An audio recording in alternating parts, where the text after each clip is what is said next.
Sí, clar. Doncs truquem-la, vinga. Bueno, no la truqui perquè potser ja és a la feina i s'espanta. Caram, sí que ha arribat ràpid a la feina si dius que t'acaba de deixar aquí a l'escola, no?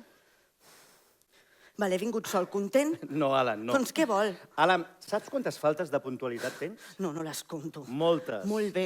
I saps quantes faltes d'assistència tens? Tampoc les conto. Moltes. Perfecte. Alan, si segueixes així, suspendràs i hauràs de Doncs repetir... suspengui'm. No m'agrada suspendre els alumnes perquè sí. Escolta, els companys de classe es queixen de que no t'integres, de que no vols formar part del grup. Quins collons. És veritat o no? S'ha plantejat que el que li diguin a la classe no sigui la realitat? Sí, esclar, per això t'ho pregunto tu, perquè vull saber la teva Però opinió. vostè no m'ho està preguntant, vostè m'està acusant directament. Si és així, m'agradarà saber-ho.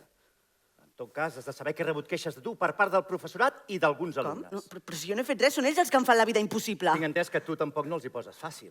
Fàcil. I què he de fer per posar-ho fàcil? Ensenyar la tragalta? No, però no es poden fer acusacions sense fonament, Alan. Oh!